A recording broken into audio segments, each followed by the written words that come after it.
Good evening বন্ধু বান্ধৱীসকল, মই তোমালোকৰ কাৰণে আজি লখিমপুৰ ডিষ্ট্ৰিক্টৰ অসমীয়াৰ HS ফাৰ্ষ্ট ইয়াৰৰ কুৱেশ্যন পেপাৰটো, যিটো তোমালোকৰ কাৰণে অতিকৈ গুৰুত্বপূৰ্ণ হ'ব তোমালোকৰ এনুৱেল এক্সামৰ কাৰণে। ইতিমধ্যে তাত এক্সাম হৈ গ'ল সেই ডিষ্ট্ৰিক্টত।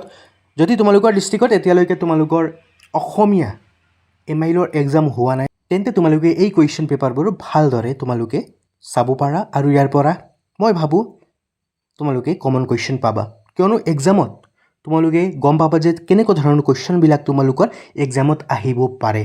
তোমালোকে এই কুৱেশ্যন পেপাৰবোৰ সম্পূৰ্ণ নিৰীক্ষণ কৰিবা আৰু ইয়াৰ পৰা তোমালোকে গোটেইকেইটা কুৱেশ্যন এফালৰ পৰা কমপ্লিটলি তোমালোকে কৰি যাবা।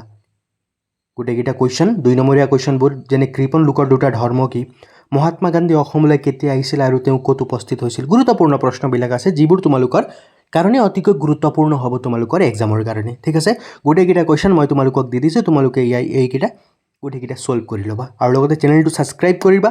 লগতে তোমালোকে কমেণ্ট কৰি তোমালোকক কোনটো পেপাৰখন লাগে মই তোমালোকক পাৰিলে প্ৰভাইড কৰি দিম। ঠিক আছে, কিয়নো তোমালোকৰ ৰিজাল্ট ভাল কৰিব লাগে। আল্টিমেটলি মেইন উদ্দেশ্য হয় এইটোৱে যে তোমালোকে ভালদৰে HS ফাৰ্ষ্ট ইয়াৰ কমপ্লিট কৰি পেলাই ছেকেণ্ড ইয়াৰলৈ তোমালোকে যোৱা। ঠিক আছে, ভালদৰে এই কুৱেশ্যন পেপাৰখন কমপ্লিট কৰিবা, লগতে তোমালোকৰ পৰীক্ষালৈ শুভেচ্ছা। ধন্যবাদ। চেনেলটো ছাবস্ক্ৰাইব কৰিবা। তোমালোকৰ HS ফাইনেলৰ কাৰণে ভালদৰে আমি প্ৰিপেৰেশ্যন কৰিব লাগে, যিটো আমি কৰিম। ঠিক আছে, ধন্যবাদ।